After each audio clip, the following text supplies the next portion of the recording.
going here.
Yeah, this is fine.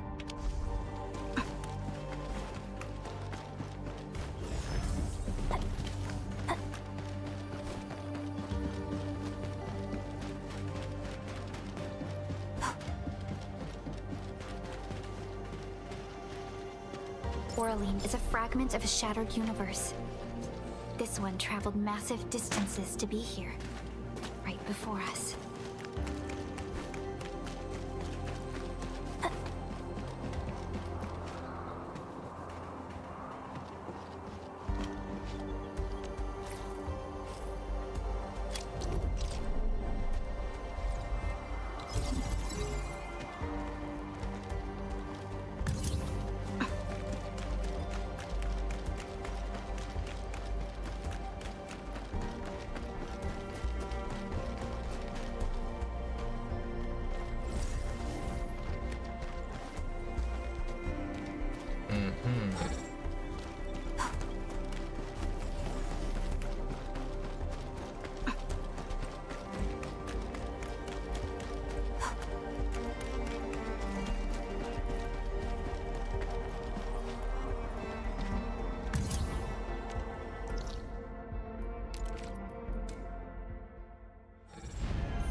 No, that's way too far.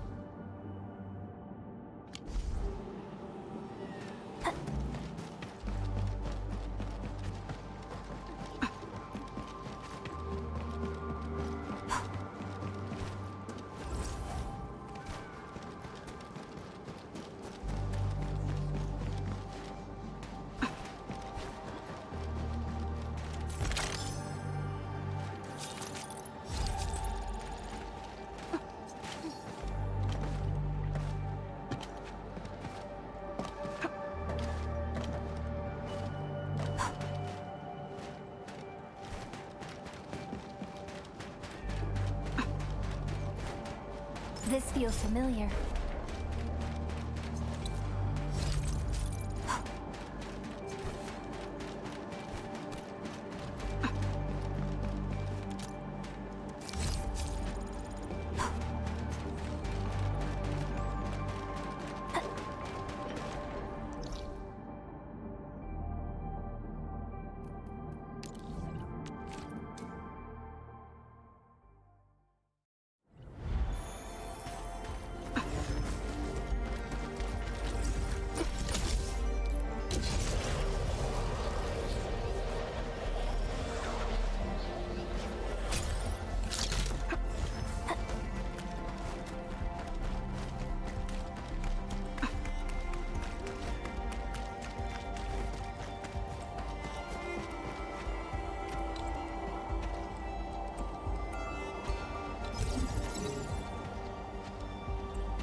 Okay, that's fine.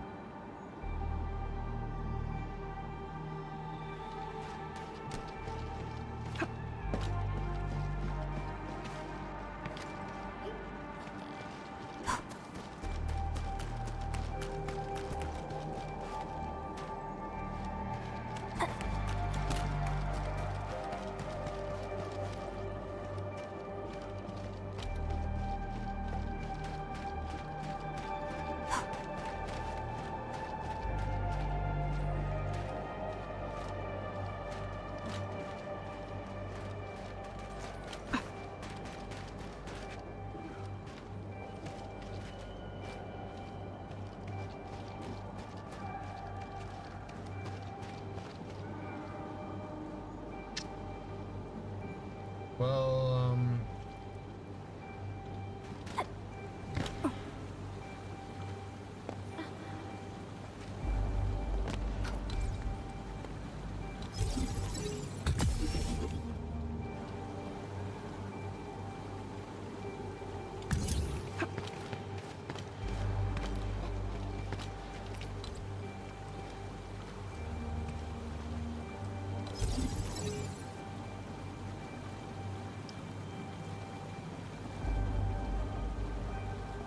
Didn't expect this.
Maybe I'll go right here.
Unlike the Blight and Rifts, Orleans aren't that dangerous.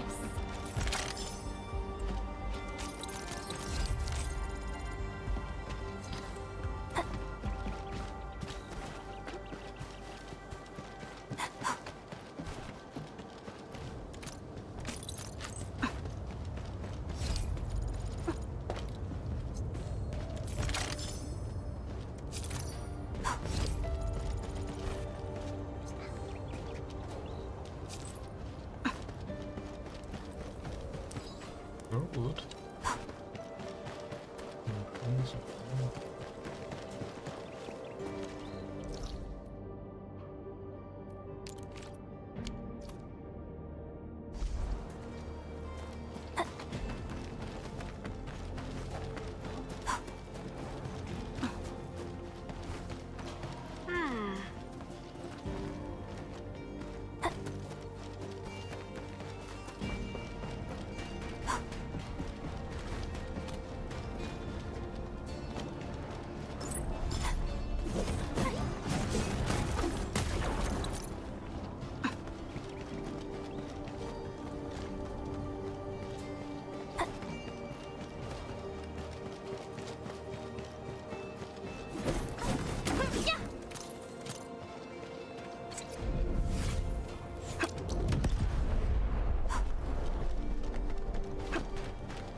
Orleans is a fragment of a shattered universe. This one traveled massive distances to be here, right before us.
All variables within estimates. Take this! Give it a go. Forward! Crystallize! Grab, impact! Hey! Watch this! Don't get back! Take this! Strength.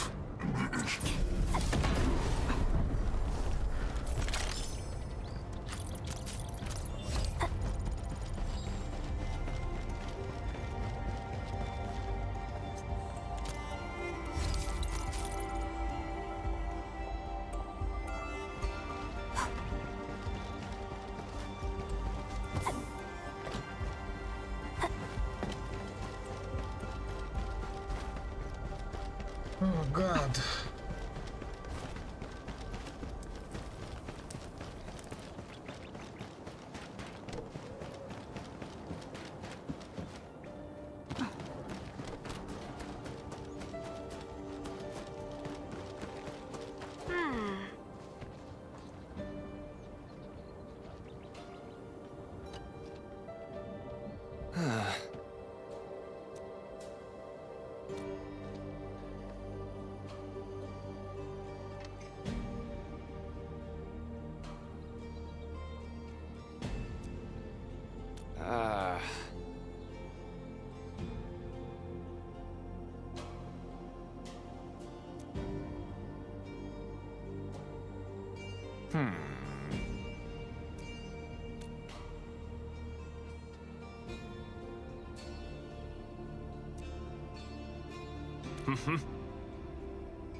How did it even happen like that?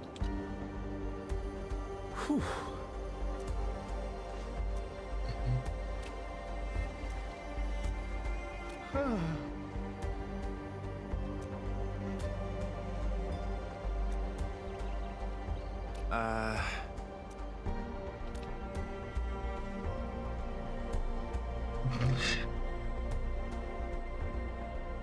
Cutscene. Cutscene. Ah.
Big piece of work.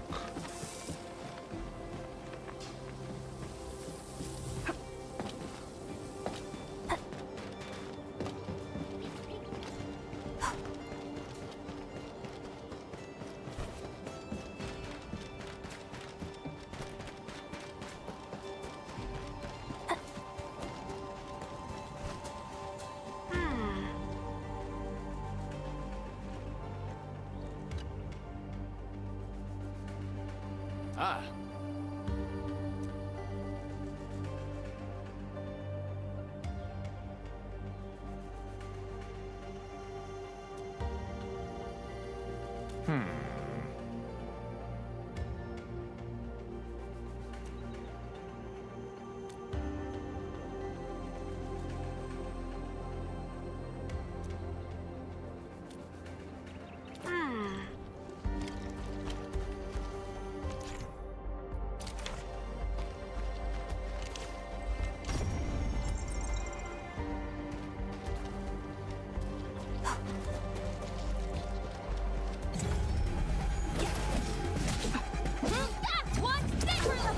Here's our chance. Will take your end. Oh, yeah.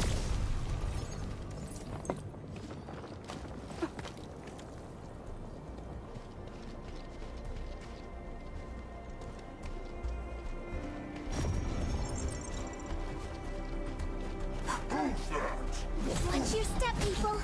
All variables within Give estimates. it a go. Forward. Blossom forth. Crystallize. Here we go. Yay. That is a perfect hiding.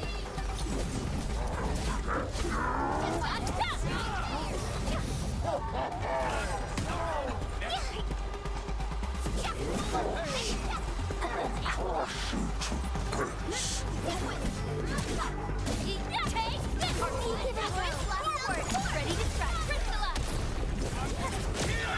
Here we go.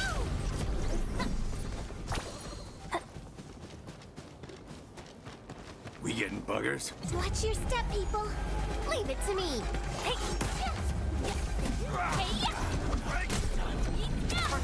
Here's our chance. Trust in you.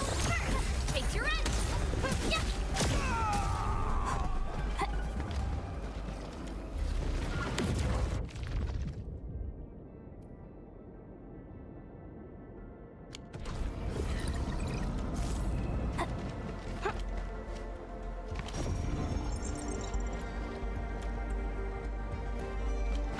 Engaging. Stay safe, team. Leave it to me. Give it a go. Forward. Ready to strike. Forth. Crystallize. Leave it to me. Never happens.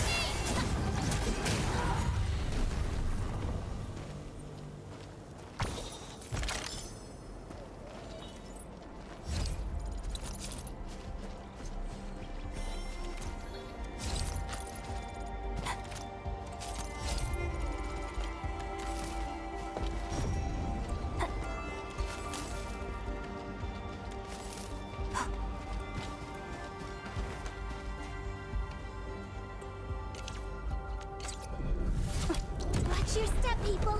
All variables within estimates. Boy! Forward.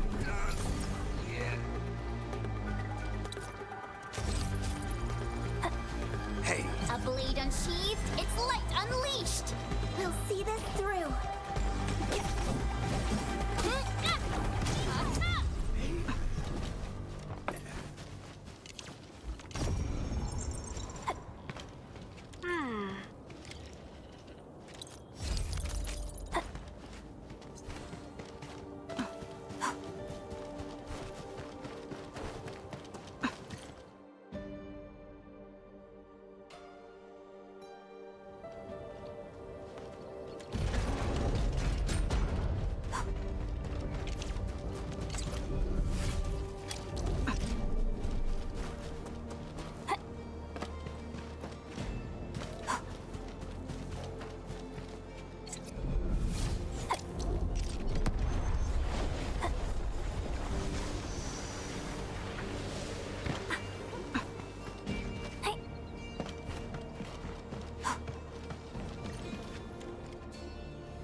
Be dead. Outstanding. Sequence, right? Commence L7. Annihilation. Your end awaits. Right there. Be careful. Forward. Trust in me. Much better now. Step another chance. We're fighting me. Much better now.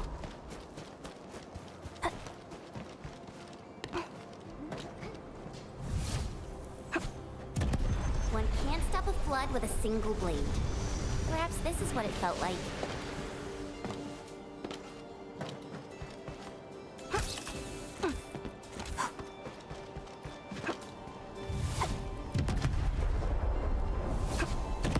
Light elimination confirmed.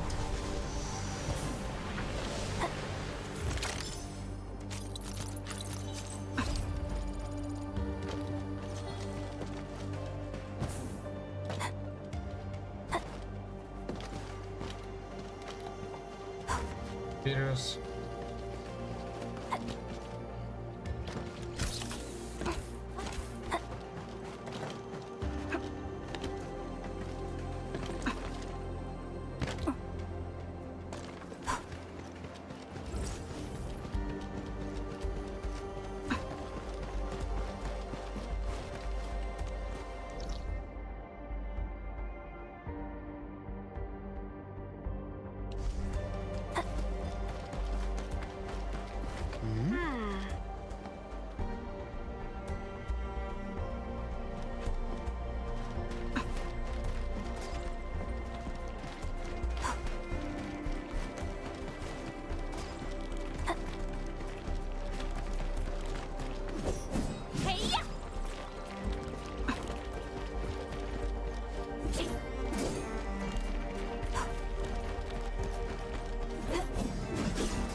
That's a lot of blood.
Danger up ahead. Let me see how good this one is.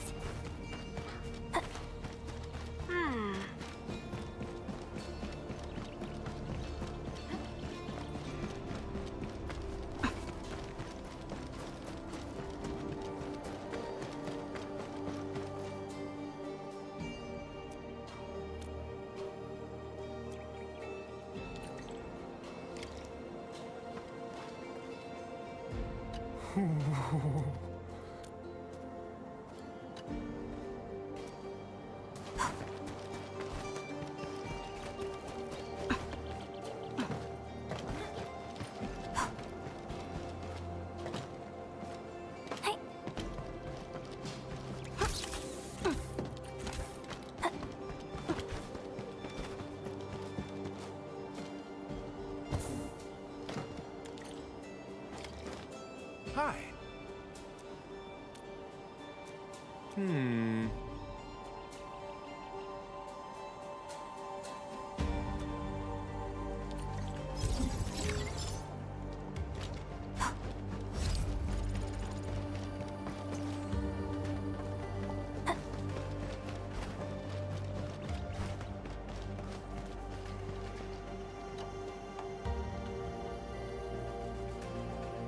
Great.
Now it'll no longer hurt anyone.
Much better now.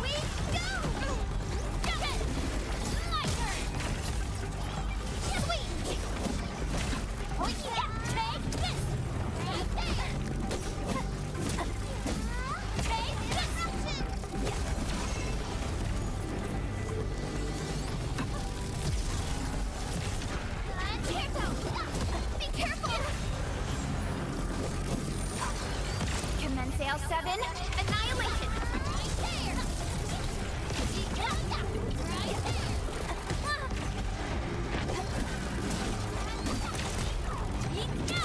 Give it a go! Here's our chance! This will hurt! Another hit! You're right! My turn! Incoming! Unknown hazard! Eat this! Fun treasure! Let's go take a look.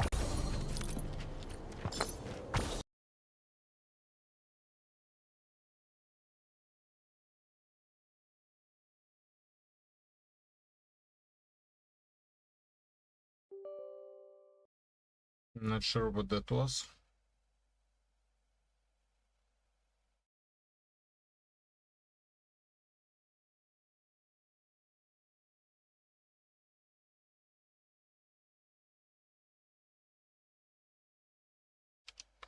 But let's hope everything's alright.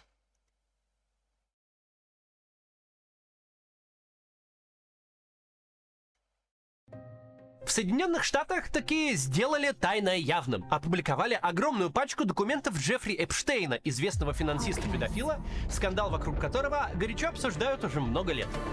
Сам Эпштейн умер в тюрьме в 2019-м, но слухи и дискуссии о его преступлениях стали огромной головной болью для президента Дональда Трампа и других представителей американской элиты, которые, как оказалось, с ним связаны. И вот вчера Министерство юстиции выложило огромную финальную пачку документов, в которых засветились неприятные детали про кучу людей. Про Трампа, про его министров, миллиардеров Илона Маска и Билла Гейтса и многих других. Сегодня посмотрим, что там за документы и будут ли у публикации последствия, юридические или политические. Только перед тем, как начнем, напомню. У нас в магазине продаются две моих книги. Во-первых, «История новой России». Это давно выпущенная книга про Россию с 1985 по 2011 год. Она с красивыми иллюстрациями, может понравиться и взрослым читателям, и более молодым. Ее можно купить. А еще первый том нашего трехтомника о Второй мировой войне. Мы его сделали на основе роликов на Ютубе, которые у меня выходили. И тоже постарались сделать в таком же формате, с красивыми иллюстрациями. Рассказали все, как было, так как мы и делали в нашей серии. В общем, покупайте две этих книги. Начнем.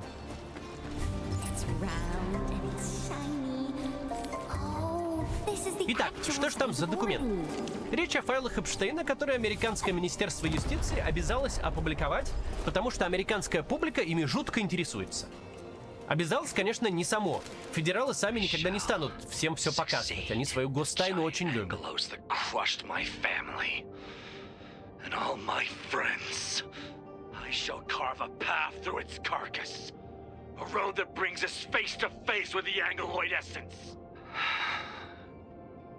I shall look right at it. I shall gaze upon it from up high.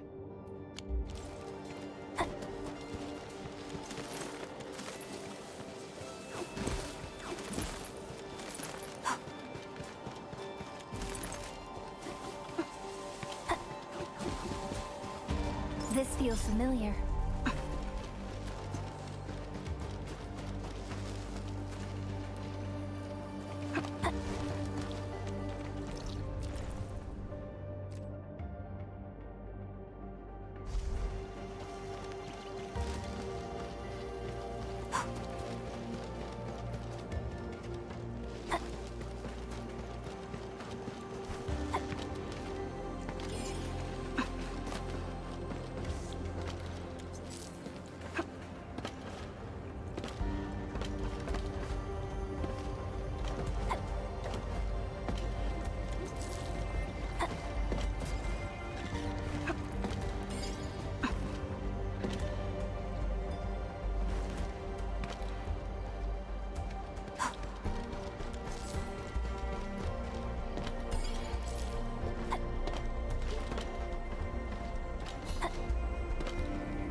A reward for the difficulties we faced.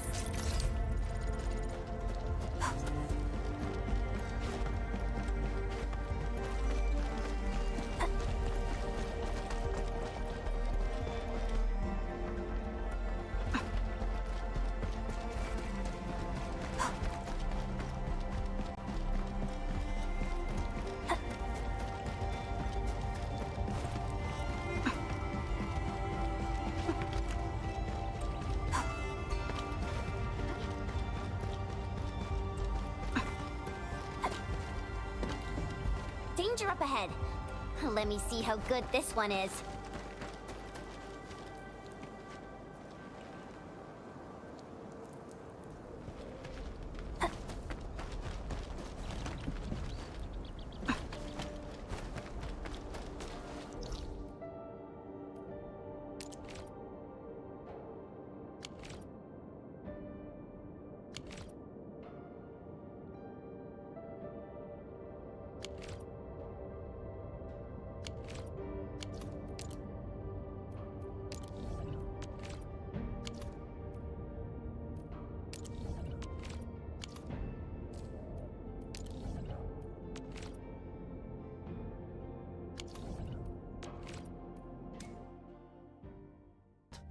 Но в прошлом году Конгресс сквозь слезы и метание грязью принял закон о публикации. Так что деваться некуда. Файлами, если что, называют вообще все документы, которые расследователи собрали в связи с делом Эпштейна. Вчера вместе с публикацией Минюст заявил, что миссию свою выполнил. Выложил реально все. Больше документов нет. Пожалуйста, изучайте, смотрите, копайтесь и больше нас не трогайте. Наши полномочия все. Файлов много. 3 миллиона. Поэтому репортеры все еще продолжают в них рыться. Вопреки заявленному, часть файлов Минюст удержал, а еще часть отредактировал, потому что в них содержатся личные данные жертв Эпштейна и их фото, которые фактически детское порно. Опубликованы переписки Эпштейна с самыми разными людьми. Переписки его осужденной партнерши и сообщницы Гиллейн Максвелл, а также материалы самих федеральных агентств, которые вели это расследование. Упоминается ли в этом огромном архиве Дональд Трамп? Да, но ситуация мутная. Главное, что про него нашли, не...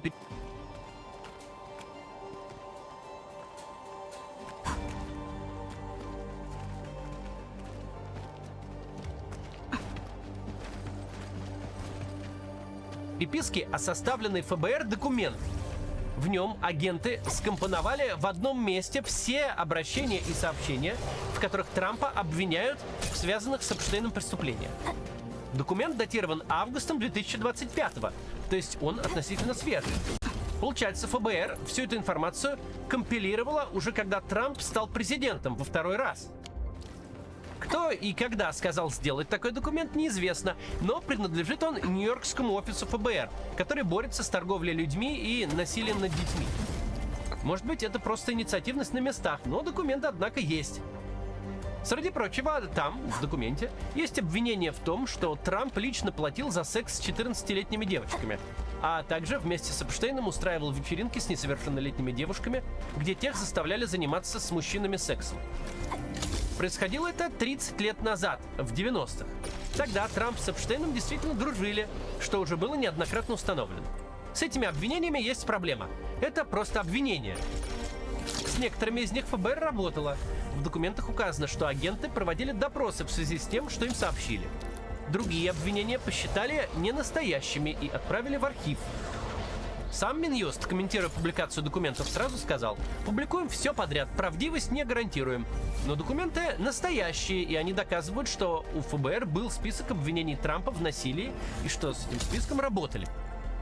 Еще интересная подробность. Сразу после публикации конкретно этот документ с обвинениями Трампа с сервера удалили, потом восстановили.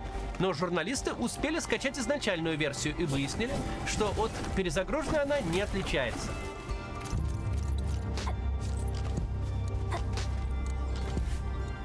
Теперь поговорим про другие документы. Фишка скандала с Эпштейном в том, что общалась с ним куча людей, но каждый яростно открещивается, что с этим Эпштейном вообще контактировал. Какой, мол, Джеффри, вы чего? Я его только в новостях видел, никогда с ним не разговаривал и вообще уволился 2 недели назад. Вот давайте посмотрим, кто именно там никакого Эпштейна никогда не знал. Начнем с Илона Маска.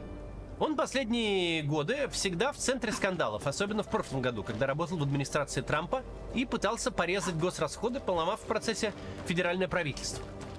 За что Маска народ сильно не взлюбил и бросился устанавливать, дружил ли тот с Эпштейном или нет. Маск же заявлял, что Эпштейн извращенец, что тот, мол, предлагал ему прилететь на частный остров, а Маск, мол, отказывался. Так вот, все было ровно наоборот.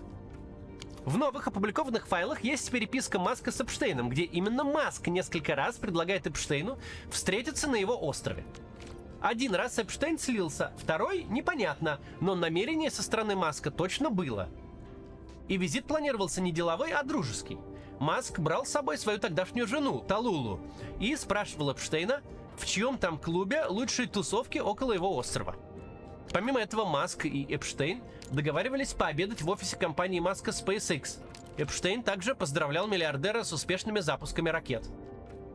Это особенно забавно, если вспомнить, как прошлым летом Маск сам кидался в других обвинениями насчет Эпштейна. Когда он публично поругался с Трампом и президент отправил Маска домой из своей администрации, тот запостил 1000 твитов. Трамп, дескать, дружбан Эпштейна, и в файлах его имя точно есть. Теперь оказывается, что в файлах есть оба, и дружили с ним тоже оба. Вот и компромиссное разрешение конфликта. Кто еще есть в файлах? Скажем после небольшой рекламы. Недавно популярная британская платежная система Wise решила заблокировать счета граждан России и Беларуси, если те не предоставят ВНЖ или гражданство в стране Евросоюза. Вообще, подобные блокировки не редкость, и на всякий случай, если вы куда-то едете, хорошо бы иметь альтернативный счет, куда можно, если что, перебросить деньги. Например, сейчас можно совершенно бесплатно открыть международную карту от Cart Club. По сути, это виртуальная карта, которую можно пополнять прямо через систему быстрых платежей. Ну или криптовалютой. Впускается она за считанные минуты. Достаточно перейти по ссылке в описании и оформить себе такую за несколько кликов. Можно сразу добавить ее в Apple Pay и в Google Pay и сделать первую покупку буквально через пару минут после того, как перейдете по ссылке. Ничего сложного. Вам не нужно разбираться в разных системах и криптовалютах, чтобы оформить карту и ею пользоваться. Интерфейс сайта интуитивно понятен. Кстати, помимо сайта, оформить карту можно и через приложение в Telegram. Даже если у вас уже есть зарубежная карта, будет не лишним оформить еще одну для подстраховки. Ситуации бывают разные, поэтому лучше иметь несколько счетов, а с карты Cart Club вы легко сможете расплачиваться криптовалютой, как обычными деньгами. Ну или выводить деньги с российских счетов на международную карту и тратить их за границей. Комиссии прозрачные, вы можете посмотреть их на сайте. Открытие карты сейчас совершенно бесплатно, но это временно. Так что оформите себе карту прямо сейчас, это быстро и ничего не стоит, а потом может пригодиться. Ссылка в описании. Продолжаем. Мы говорили о том, что и Трамп, и Маск в файлах Эпштейна есть. Кто еще там есть? Основатель Microsoft Билл Гейтс. Этот вообще особо никогда в скандалах замечен не был. Выглядел всегда как скромный гик. Свои баснословные деньги тратил на благотворительность и так далее. Но оказалось, что все не так просто. В заметках Эпштейна и его неотправленных письмах журналисты нашли информацию о том, что Гейтс изменял своей жене Мелинде и попал в передрягу. Эпштейн пишет, что помогал Гейтсу найти женатых любовниц, а также лекарства от ЗППП, которые тот подцепил от неких русских девушек. Гейтс не отрицал, что общался с Эпштейном, но говорил, что ни в каких его нелегальных историях не участвовал. Сам Эпштейн был членом благотворительного фонда Гейтса, но в имейлах 2013-го писал, что ввязался в крупный спор между Гейтсом и его женой и в итоге из фонда ушел. Упомянуты в файлах и министры администрации Трампа. Действующий министр торговли Говард Лютник в 2012-м, оказывается, всерьез планировал приехать на остров Эпштейн. То есть уже намного позже, чем Эпштейна впервые осудили за детскую проституцию. Судя по переписке между Лютником и помощником Эпштейна, до острова министр добрался. Сам же Лютник много раз говорил, что с Эпштейном порвал и на острове не был. Но, судя по опубликованным письмам, похоже, что врал. Естественно, журналисты из Нью-Йорк Таймс вчера позвонили министру и спросили, что там как. Тот ответил, что ничего не знает и никакие файлы не смотрел. No comments. Еще в файлах появился прям неожиданный персонаж, знакомый разве что седым ветеранам российской политики. Была такая девушка по имени Маша Дрокова. В древние времена она работала в движении «Наше». Это был молодежный народный фронт времен раннего путинизма. Особую известность она получила за то, что приехала на форум Селигер и там поцеловала Владимира Путина. Через несколько лет Дрокова, как это обычно бывает, уехала в Америку, переобулась в просвещенную центристку и нашла нормальную работу. Как выяснилось из предыдущих опубликованных еще в ноябре файлов, частью этой работы было как раз заниматься пиаром для Джеффри Эпштейна. Новые упоминания Дроковой быстренько нашли вчера и в свежем архиве тоже. Упоминается она там аж 1642 раза. И последняя переписка с Эпштейном у нее была в июне 2019 года, буквально за пару месяцев до его ареста и смерти. Какой-то глубокой новостной ценности в этой информации нет. Просто поразительные масштабы скандала. В драме на другой стороне планеты оказывается замешана девушка из движения, которая боролась против российских либералов 15 лет назад. Прямо сейчас в файлах продолжают копаться, и если там замешан еще кто-то из интересных личностей, мы узнаем в ближайшие дни. Но пока поговорим о главном. Что вся эта публикация вообще значит, и какие будут последствия для тех, кто там упомянут. Итак, все файлы теперь опубликованы, по крайней мере, так утверждает Минюст. Информации там навалом, далеко не вся подтвержденная, но работать есть с чем. Соответственно, вопрос, какие будут последствия, собственно? все-таки скандал неимоверный. Необходимы посадки или еще что-нибудь, наверное. А вот такой скандал. Пусть громкий, но никаких посадок. Да, Билл Гейтс и Илон Маск с Эпштейном дружили и общались. Причем спустя много лет после того, как стало известно обо всех грехах последних. Но никаких доказательств, что они участвовали в проституции вместе с Эпштейном,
Don't get it.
нет. В этом-то и соль. Половина американской элиты с Эпштейном тусила, и выводы напрашиваются очевидные, но доказательств нет. Поэтому максимум, что пока грозит Гейтсу и Маску, широкое общественное осуждение. Причем тому же Маску уже в принципе бояться нечего. Его рейтинги и так жуткие, все его разлюбили. А те, кто не разлюбил, в своих убеждениях тверды, и такая мелочь, как файлы Эпштейна, на них не повлияет. Вот с Гейтсом более неожиданно. У него все-таки была репутация миллиардера приличного, широкой души и так далее. Однако ж вот, на тебе. А что насчет Трампа? По идее, скандал бурлит уже много лет, именно потому, что публика ждет каких-то деталей про участие Трампа в преступлениях Эпштейна. За соучастие в них осудили всего одного человека, ту самую его главную сообщницу Гиллейн Максвелл, которая сейчас коротает срок в тюрьме. Судили бы и Эпштейна, но он предварительно решил вопрос радикальным методом. Но с остальными-то что? Трамп на остров летал и во всем участвовал, вероятно. Не надо ли его как-то судить, что ли? Но, похоже, ничего такого не будет. Во-первых, как я уже сказал, в новой пачке документов каких-то окончательных и бесповоротных доказательств вины Трампа в педофилии и изнасилованиях нету. Есть список обвинений, с которым работала ФБР. Но и все. Дружба Трампа с Эпштейном факт вполне ясный, и любой другой политик уже давно ушел бы в отставку из-за скандала и забился бы в домик в какой-нибудь тайге. Но Трамп не такой. В этом смысле его можно сравнить с президентом Ричардом Никсоном, чей срок окончился из-за скандала с Уотергейтом, когда республиканцы установили прослушку в штабе Демпартии. Тогда скандал тоже развивался несколько лет, но Никсон упорно держался в кресле. Сломал его только так называемый «дымящийся пистолет», аудиозапись, на которой Никсон прямым текстом говорит: «Да-да, взламывайте штаб демократов, молодцы, продолжайте в том же духе». Только после этого рейтинг Никсона рухнул в ноль, и тот ушел с поста президента. Так вот, в случае с Трампом, судя по всему, никакого дымящегося пистолета нет. Поэтому и поводов для уголовного преследования тоже нет. И в отставку ему уходить незачем. Более того, похоже, что пока Трамп президент, никаких дел против него заводить вообще никто не будет. Напомню, до выборов 24-го против Трампа существовали аж 4 уголовных дела, но когда он все-таки избрался, дела постепенно свернули, и теперь ему ничего не угрожает. Такова политика Минюста, выполняющего в США прокурорские функции. К тому же Трамп в этот его срок имеет такой, скажем, стиль руководства, что в его собственной администрации против него никто не пойдет, иначе Трамп их просто возьмет и уволит. Так что пока Трамп президент, сложно представить, что кто-то откроет против него дело, а президентом ему быть еще без малого 3 года. Есть еще и политический способ наказания – импичмент через Конгресс, который, по идее, можно объявить за что угодно. В Конституции очень обтекаемые формулировки. Можно и просто за участие в скандале Эпштейна. Никто Конгрессу этого не запретит. Ну и здесь у Трампа имеется защитная аура. 2 предыдущих импичмента против него провалились. Второй за попытку перевернуть выборы в 2020-м был ближе к успеху. За проголосовали больше половины сенаторов, но нужно было 2/3. То и зачем сейчас будет начинать новый импичмент, непонятно. У республиканцев, которые в основном подконтрольны Трампу, все еще большинство в обеих палатах Конгресса. Ну и зачем им дуть против ветра? Демократы же, скорее всего, вернут себе палату представителей на промежуточных выборах. Но до этого еще год, который в американской политике идет сегодня как за 10. В общем, Конгресс действовать не будет. Остается лишь суд общественности. Тут и очередная публикация файлов Эпштейна, и документы от ФБР с пусть не подтвержденными, но все-таки обвинениями. У Трампа рейтинг сейчас и без того падает. Что как бы нормально для президентов на 2-й год срока. Но у Трампа по всем фронтам все не слава богу. Его геополитическая ругань с союзниками начинает американцев раздражать. Раздражает и операция его иммиграционной полиции, которая за последний месяц уже убила 2 людей в Миннеаполисе. Дерется с протестующими эта полиция и вообще повергла город в хаос, чтобы хватать каких-то там старушек-мигрантов и отправлять на депортацию. Очередной виток скандала с Эпштейном тут совсем ему не на руку. Трампу, а точнее его республиканской партии, в этом году предстоят промежуточные выборы. Надо будет удерживать Конгресс. Шансы на это мизерные. Рейтинги и у Трампа, и у партии в падении. Экономику они не спасли, зато понаделали шуму. Гренландия, мигранты, теперь вот снова Эпштейн. Никаких реальных личных последствий для Трампа, по всей видимости, от новых публикаций не будет. Зато они еще больше свяжут его как политика с хаосом, постоянными скандалами и потрясениями. Избиратели такое не любят и не любили никогда. Поэтому Трампу придется заплатить за это все политическую цену. Такие новости из Америки. До завтра.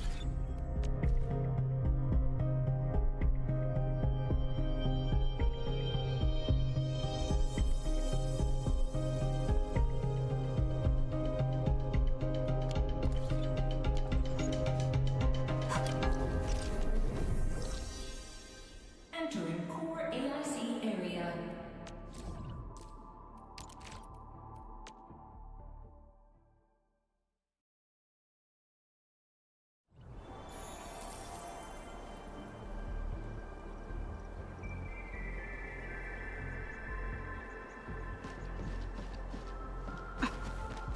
Hey everybody, how's it going? Hope you're having a lovely day. This is going to be a difficult video for me to make, and I'm struggling to figure out why.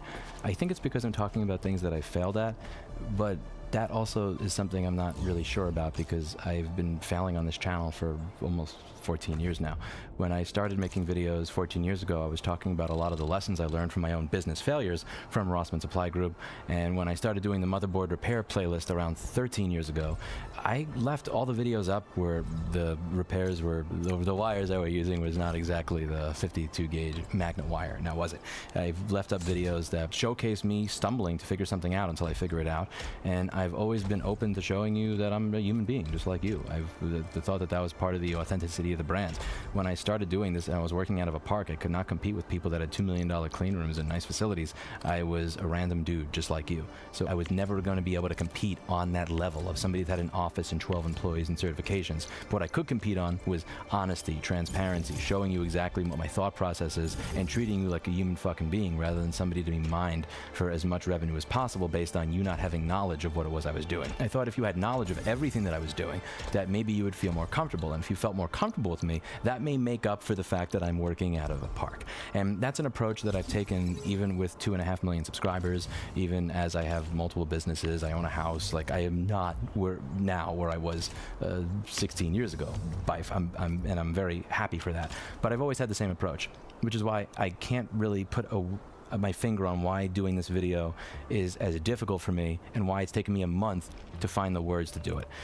This is going to be a rant on the direction of the modern internet and what I don't like about it. And I'm going to be discussing some of my own business failure, which is very difficult for me to do because my business is kind of like a kid to me. It's like I've had it for as long as I've had Clinton as a cat. I mean, it's been with me for almost half my life at this point, if not more. This is going to be a difficult one. So let's just talk about AI for a moment. I want to just get rid of some misconceptions people have on the channel. The first is that many people think that I have this fundamental disdain for AI, that I don't use it, that I would never use it, and they're surprised when I say that I do. And I don't know where that comes from. I have a disdain for two things, and now three. The first is when an AI or some company tries to sneak in using AI training on your private personal data. So if I have published something on my own website and an AI scrapes it and trains on it, like whatever, I put that information out there to the public. But when there's something that's in my drawer, that's where I draw the line. This is my private shit. Fuck you, you don't have a right to it. So when I see things like Adobe try to train on private data that is in my private stuff after you have forced this fucking software to be cloud connected to begin with, so I can't disconnect it from the internet, that pisses me off. Or when somebody will use it lazily to Control-C, Control-V, they'll say type a letter to Lewis, and then I get an email that's very obviously generated by a robot. And then when I say I don't really feel like reading something that was made by a robot, they get mad at me. And I'm like, you didn't write this. Why would I read it? This bothers me. But I don't mind AI usage in general, as long as those two principles are dealt with, which is A, don't copy and paste something that was created in one prompt, and B, don't go through my personal shit and invade my privacy. I've used it for a number of things. For instance, for cataloging emails. If you use Microsoft Outlook, you may have gotten used to having these three categories auto-created for you, like focused, other, and spam. Or if you use Gmail, you'll have your normal mail, you'll have promotions and spam. I like having something similar to that, but without having to send my metadata someplace. So I'll use Thunderbird as for my email, Thunder AI as an extension, Olama to interface with the LLM like Mistral 7B or something like that, and I'll have it catalog my emails without sending metadata to somebody else's server. That's great. Or let's say that a company wants to sue me. Let's say somebody wants to sue me because I've repeated his own words and he doesn't want to be held accountable, so he wants to sue me for $100,000 or $10,000 a day, some stupid shit. I'm not a lawyer. I don't feel like paying $5,000 or $20,000 to defend myself. I would, because fuck that guy. But if I could pay $65 for ChatGPT Pro and spend 3 hours with it, I'll do that. Not like I'm in court right now. And I can engage back and forth with it. I can ask for cases. I can use it as a library. I can use it as a card catalog. I can use it as an assistant. I can use it as a personality assessor. Like, what are the people like at this law firm and what would cause them to realize that this client is not worth their time, analyze their site and get an idea for the culture, all these stuff like that. And I can engage with it for 3 hours and then create something that I'm very proud of that causes that law firm to fire their client and have some fun with it. I could attach my name to that and say I'm proud of that document. What's something that I don't like is that the internet is slowly starting to become a place where AI content seems to be valued over human generated content, and that I don't like at all. And as algorithms shift, this is going to be promoted more and more, and this is where I start to push back against it. So Google, I think, started to lose the plot about 3 or 4 years ago. When you would search for something, instead of seeing an article that was generated by a human, you would see something that was generated by somebody who, from Fiverr or Upwork, that got paid a few dollars to copy and paste a bunch of affiliate link spam. If I wanted to find a best 5-port switch that was under $30, instead of finding an article written by a human, I would find something that was an amalgamation of copied and pasted Amazon reviews that had a bunch of affiliate links in it, because affiliate link spam broke Google and the internet. And Google started to become less useful as a search engine. And there's a number of videos on Google being less useful as a search engine as a result of that. And now I see it favoring AI generated content more and more that is less and less authentic. So there's a video that I did a few months ago. I was talking about a project that I wanted to create. It was alpr.watch. This is a project where you essentially tries to find every single location that one of some of these AI powered surveillance cameras are all across the country, and it tries to tell you when a hearing is going to be present so that you can know to show up to it. And I was apologizing for the fact that it was was taking longer than expected to put together the site while I was also working on other projects. For the last year, I haven't prioritized my business as much as I should because I was starting this new nonprofit and working on a number of things with Fulu, working on this ALPR thing, and a number of things that just took away from my primary business. And one of the things that I said in that video is that my website for rossmangroup.com, for Rossman Repair Group, my company, was just delisted off of Google entirely for a number of different search terms. So I have a data recovery company that also does MacBook motherboard repair. It's existed since 2008. My website has been on Google for a very long period of time. And once I got myself for the main services I offer into the top 10 search results, I was pretty good. And I did everything that I could after I getting into those search results to make sure that people were happy with what we did.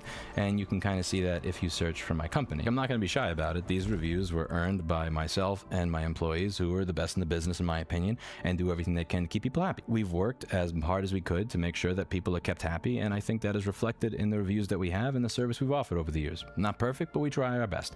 And we've had a good ranking. 6 or 8 months ago, we were just removed from the search results on Google entirely for a bunch of different terms. There were some terms that we stayed up for if you were really hyper-specific, like hard drive data recovery service, Austin, Texas, near UT. And people would say, you're number 2 for that. And it's like, yeah, but that reduces my customer base to 500,000 when it used to be 320 million. If you rank for MacBook logic board repair, you have a customer base of 320 million in the United States. If you rank for a hard drive data recovery service, you have a customer base of 320 million. If you rank for a hard drive data recovery service across the street from UT, you rank for like 20,000 people. It's a massive decrease. And this is a serious problem for my business because my business increased employee salaries over time. I have hired new people over time based on increased business. Now, when you're a business like ours that has the reputation that we have, you don't just stop getting work if you disappear off Google for a number of different search terms. That's not how this works. You just start to get shittier and shittier jobs. I'll give you an example. So instead of getting a hard drive that has a simple firmware issue or a TVS diode that's blown or something like that, you will get a drive after somebody has swapped the PCB and doesn't have the original with the original ROM on it. You will get a hard drive after somebody has opened it and put fingerprints on it, after result number 20 on Google has opened it and scraped it. You won't get a MacBook motherboard that's fixable. You'll get a MacBook motherboard after number 3 on Google ultrasonically cleaned it at 80 Celsius for 30 minutes. After number 10 result on Google decided to replace the CPU MOSFET without replacing the CPU buck controller so that when he turns it back on, it sends 12 volts to the CPU, and so on and so forth. This is bad. They still work. It's just, it's work that is not necessarily as fixable because it has gone through so much shit.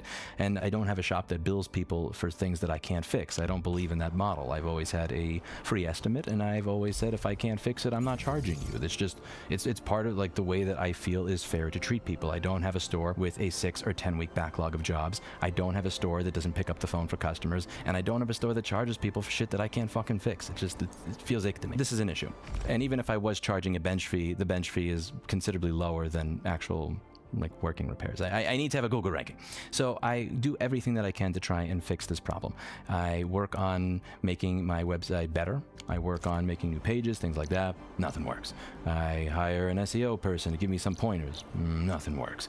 I try hiring a content writer to rewrite some of the page IDs that I had. Nothing works. I go to the person who has done all this excellent web design for me in the past and said, listen, I have a WordPress site that's 16 years old. Let's make something new in Next.js, new framework. Let's just crash all this crap and start from scratch and do something good from the ground up that's proper. And I pay a proper price for it. Nothing works. I spend a year racking my head on this as much as I can, and I get nowhere. I look at I use an SEO check thing, and I would also Google myself for a bunch of different search terms, and I'm not in the first 100 results. And then I asked Gemini. Gemini is an AI made by Google. Maybe it knows what's wrong here.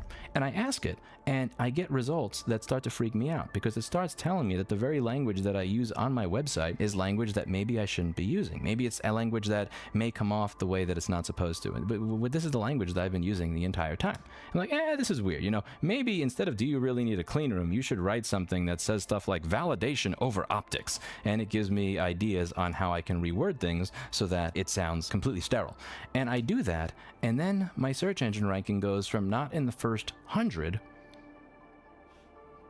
to 20 something to 17 to like 10 or something to 9, 6. It is like within weeks. And this wasn't one change. I implemented a bunch of changes. But the thing I noticed, the changes that worked weren't necessarily code changes. It was changes to the way that I talk. It was changes to the way that I speak. I kept doing it and I kept working on it because I saw, this worked a little bit.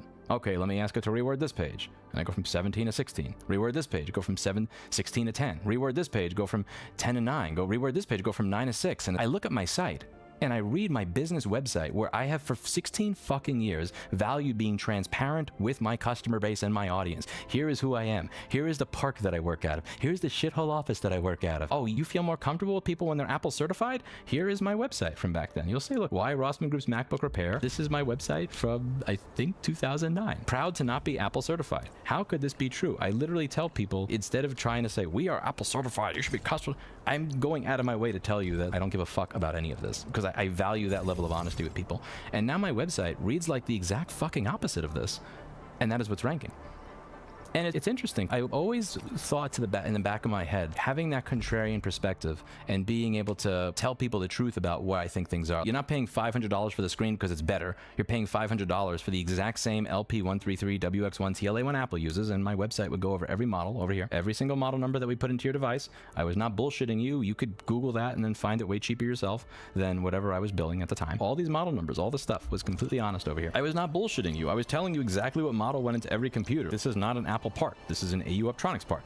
This is a Chunghwa part. That's an LG part. This is a different AU Optronics part. And I would tell you what made these things better than the cheaper one. I'm not going to put an LP133 WX2 into a computer that had a B133 EW04. Your black levels are not going to be as good. I'm not going to use an LP133 WX1 TLC1 without flashing the EDID code, because if I don't do that, you're not going to have brightness control in your computer, and that's going to suck. I wanted to be honest with everybody about what I was doing, but I wasn't going to bullshit you about it, right? That's always been my style. And now I'm being told that I need to change things so that my style no longer works. But it's not just my style, because I've had other people write my website that are people that actually have degrees in writing, that have a fucking clue what they're doing when they are writing a page, and they understand better grammar, spelling, everything than I do. Doesn't work. People that are maybe not as adversarial as me. Doesn't work. I asked Gemini, rewrite this page so it ranks on Google. And it fucking works. But it doesn't sound like me. It's not something that I'd be proud of. Just to be clear, the changes that I'm talking about here were not the only ones. There were a number of different changes to a number of different pages that across the entire site, where I took my voice and turned it into this Gemini voice that I don't like, but that Google does. And now I'm put between a rock and a hard place, because at my company, I have 6 to 8 employees that have mortgages, that have bills and lives that are based on the income that my business is able to provide them. And that income will go down if I decide, well, fuck that. I want my website to look the way I want it to look. But I also have this video talking about how I don't like Control-C and Control-V from ChatGPT. And now, if I want my business to show up on Google, it shows up when I have Control-C and Control-V from ChatGPT. And there are times that I'll start rewriting the content to try to make it sound more like something that I would say without it sounding like what it was originally. And then I'll see the ranking go back down from 6 to 10. To 17, and I don't like that. This is something that I see on YouTube as well. I remember back in the day when I had my first Windows 95 computer, my first computer that had a CD-ROM drive in it. I remember getting this Space series. It was, I forget, it was somewhere between 1995 and 1998. There was this CD-ROM series that had all this cool stuff about the cosmos and space, a lot of scientific videos, and it was very interesting to me as a kid. Later on, it was really cool to be able to find this stuff regularly on YouTube, because there was so much interesting content on space, and I just love hearing people talk about it. And then sometime in the past year, I started noticing anytime I look for that, you're getting a script where I could see the M dashes, and I can hear them in the AI generated voice that's reading the AI generated script for the AI generated video. And I'm noticing that, and these videos have 500,000 to 1 million views each. The channels are absolutely exploding and succeeding, and there are many other channels where they are using AI to generate the entire fucking thing because it works.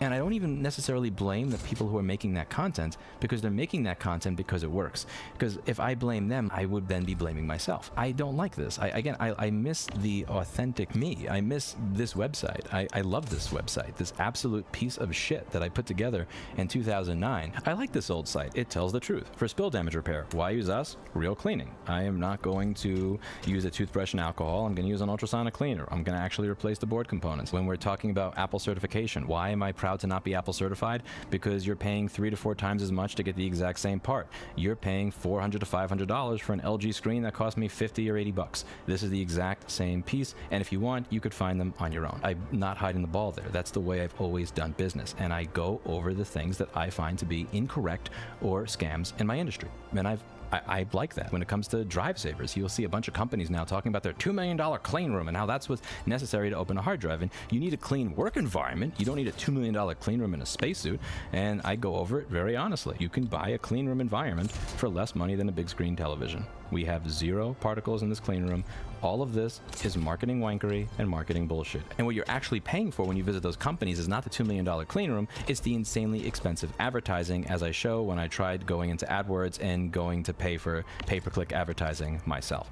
There are many companies in this industry that charge over $2,000 for iPhone data recovery when the only problem with the iPhone is a bad charge port. And I've gone over that in many videos. I find that to be a scam. I find that to be predatory. I find that to be disgusting, and I discuss it in an honest and open manner, the same way that I discuss Apple's practices 15 to 16 years ago. So if we're getting to a point where the algorithms are biased towards favoring this type of AI sanitized content instead of the stuff that I actually say, that sucks. Because again, one of the things that I've talked about on this channel many, many times is that the path to get where I am is fucking gone. It's burned. If you have the money to buy all the equipment that I have, then great. You could probably open up a business that does just what mine does right now. If you're starting with $200 in a park the way that I was in 2008, there's other things you could do to make money and become successful for sure. But the path that I took is gone.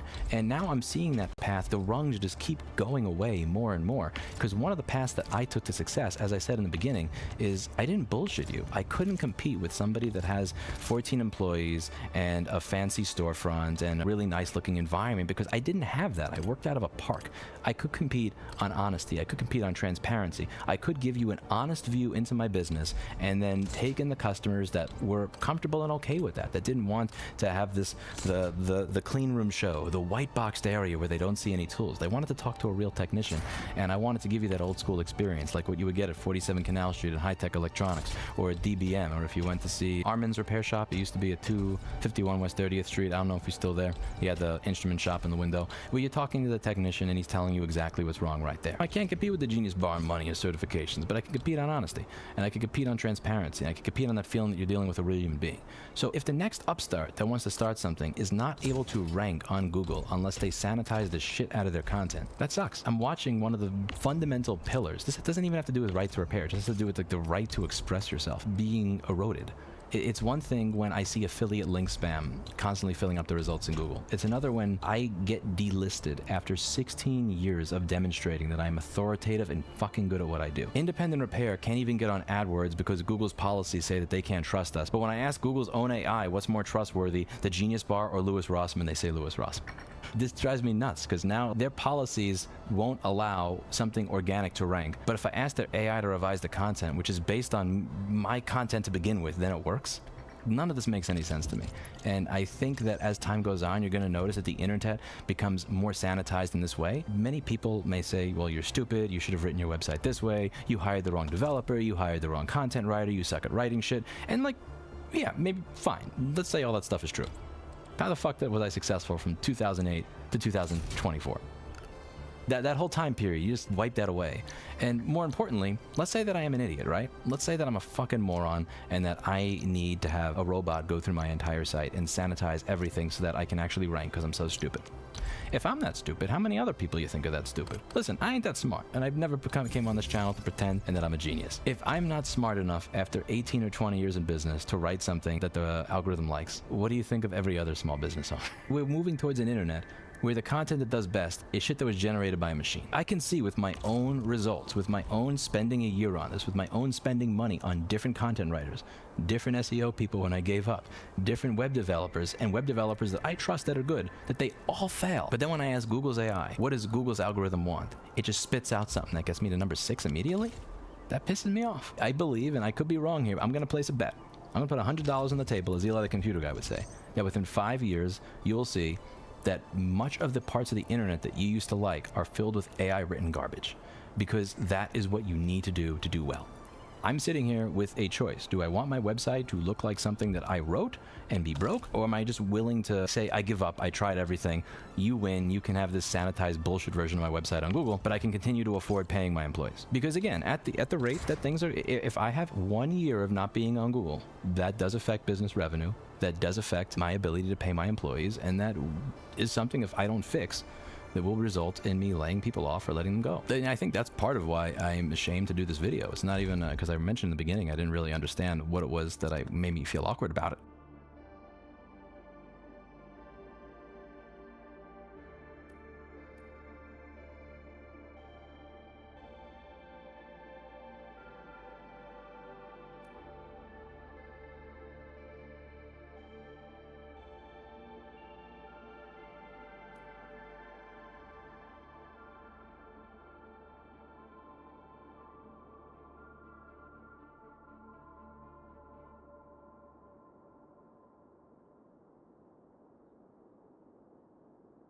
It's not being afraid of looking like an idiot. It's afraid of giving up my principles. Because I did modify my site. I did edit some of the wording that I had that was harsher before into something that was different on a number of different pages, not just the drive service page. I think that's the point that I'm the most embarrassed at. It's not even me humbling myself or me being afraid to say I fucked something up. It's me realizing that I have a principle and that I gave up that principle, because if I have to choose between me telling 6 people I'm sorry, you're all fired, or me editing my site to something I'm not really excited at or that I'm kind of ashamed of, I'm choosing the latter.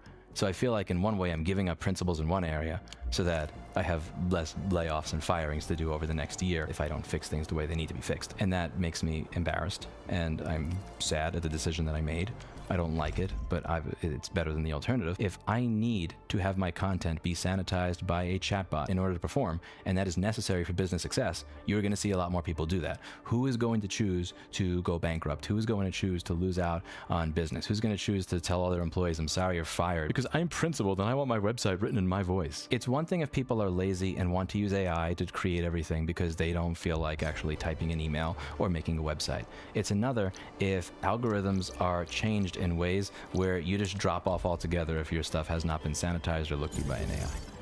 This is my experience. It's just, again, this is just one person's anecdotal experience trying a bunch of different things and then being really, really sad when I realized the thing that made the most difference of anything else was just sitting there and asking it, how would you reword this so that Google likes it? And then just watching Google just like it. Before I even bothered doing shit like setting up or changing schema or looking through code or any audits or making the page faster, before any of that, just changing my about page and my Apple certified page and all stuff like this to have slightly different word choices based on what an AI wanted. Taking away the incentive structure to be authentic when you are writing your own website, that sucks, because I would rather have a website that is not in my voice if it means that I'm not firing or laying off 6 people. I dislike how a lot of the small forums and places that I spent time on the internet 20 years ago have been replaced with Reddit and Facebook and Twitter. I dislike a lot of what was lost from the old internet, and if we're losing the incentive structure to be authentic when you're writing something, that scares me. The fact that this worked, I'm kind of thankful and not thankful at the same time. I'm thankful because if I can't figure out how to show up on Google, then my company will be bankrupt in the next 3 to 9 months. But I'm not thankful because it worked, which meant that this is going to be something other people do. I hate the idea of doing this. It makes me sick to my stomach to change my wording choices on my website to placate an algorithm. I want to have my voice come through with everything I'm doing. If people want to do business, great. If they don't. But I write for my customers. I don't write for an algorithm. And if I'm doing that, then how many people out there just don't care about this? They just want to have something be successful, are going to do that. How many more videos am I going to start watching on YouTube where an AI wrote the entire script for it? How many websites am I going to be reading where an AI wrote the entire thing and the person that created it had almost no input? And am I even going to be aware of it? Let me know what you think in the comments down below. Feel free to roast me. Feel free to say, hey, Lewis, you're an idiot. Here's where you're wrong. Feel free to say, hey, Lewis, you're a dumbass. If you want to rank for hard drive data recovery or MacBook data recovery, here's what you're supposed to do. Yeah, you can call me an idiot. I know I'm an idiot. I just had to get this off my chest. Seeing the results climb when I deleted my own words and replaced it with something else just kind of pissed me off. How do you feel about an AI-generated internet? Do you feel that it's being pushed in that direction? And what are you going to do about it? Let me know your thoughts in the comments down below. That's it for today. And as always, I hope you learned something. See you in the next video. Bye now.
Okay, so what I can do is divide this into two, place it in the middle.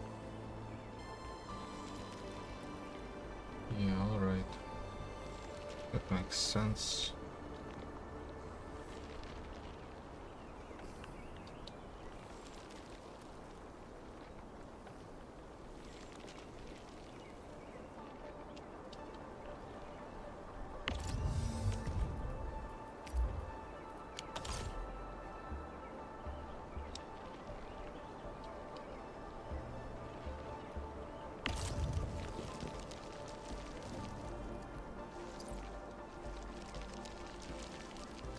Yeah, but this is going to be half then.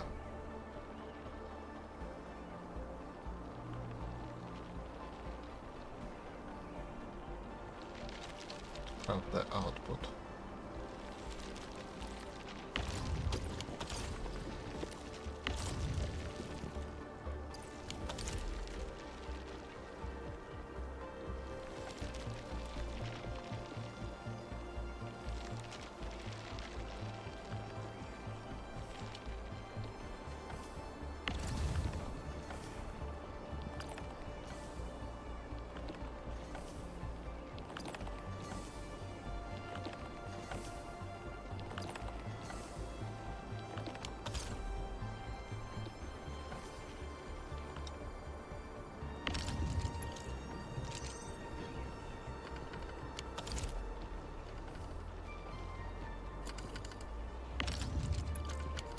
Well, at least it works.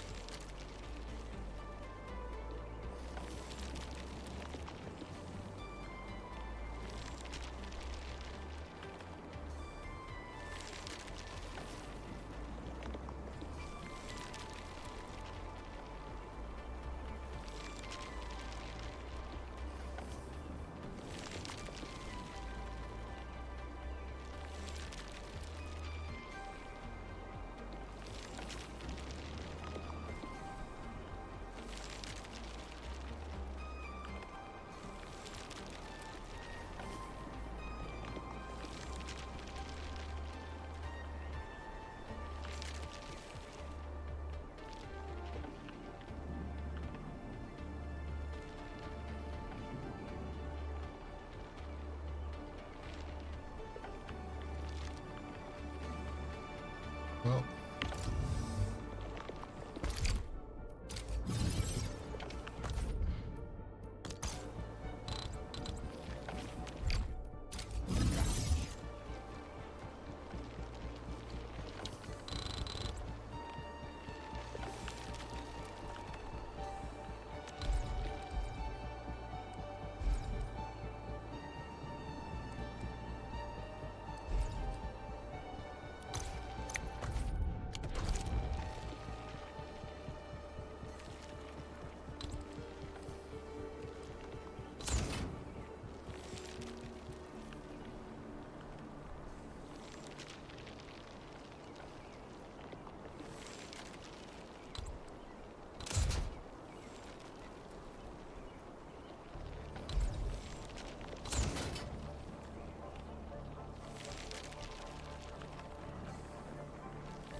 Первый шрайт.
Just use this crap.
Okay.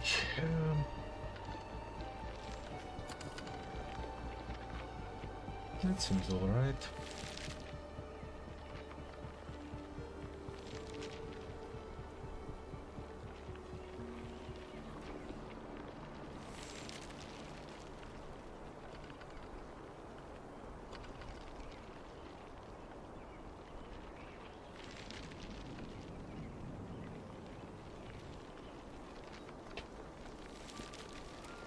Except of course it takes 1, 2, 3, 4 extra things.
Let's make it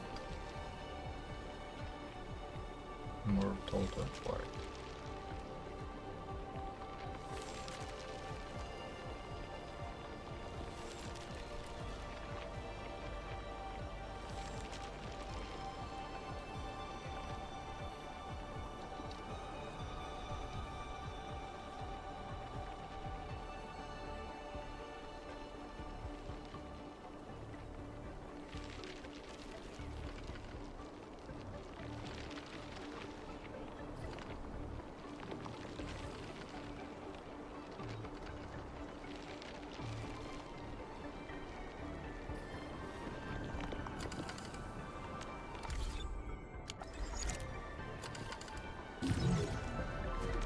Still waiting for something?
Okay, it's 3 AM already.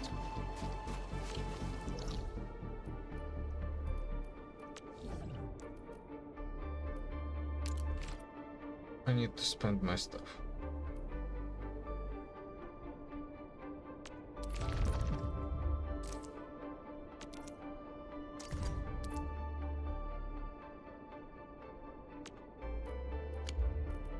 All operators accounted for.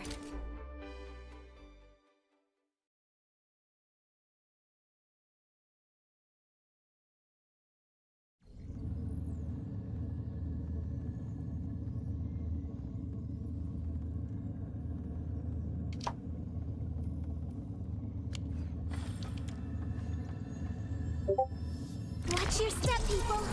All variables within estimates. Leave it to me. Forward. Ready to strike. Forward.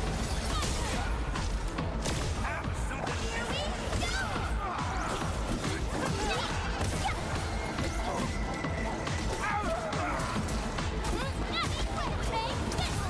That move of yours was incredible. Here's our chance. Crystallize. Hey, yeah. Here we go. Take this. Down. Impact. Descend. Down. Up. Going forward. Take your end. Hey, yeah. Leave it to me, Will. You're fighting me. Down. Impact.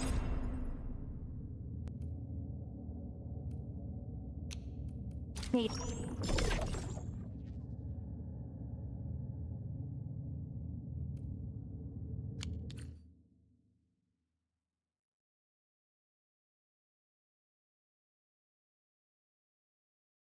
I'm going off the dome with this one, so I apologize. But this might feel like something that doesn't need to be explained. But trust me, it actually does. And that's for two reasons, actually. Number one, you actually don't understand why coal is so bad. Like, you've got pieces of it, but I promise you, unless you're like in the biz, you do not understand why coal is such a terrible way to electrify a country. Now, it was great when it was the only option, but it isn't anymore, and we've got amazing technologies now, even in the fossil fuel space, that far outpace coal's effectiveness for a bunch of different reasons. But the second reason this needs to be said is because the discoursocracy that now runs my entire country, it's very dumb, but no one talks about why it's very dumb, because the people who think that coal is dumb don't need to be convinced beyond, like, it's bad for the climate and the air. But the people who think that coal isn't dumb, the ones who think that it might be an important part of the future electricity mix of our nation, those people aren't being hit with the arguments that would actually convince them, because the people who talk to them have no interest in telling them how dumb coal is. So in this video, you're going to notice a pretty surprising lack of conversation about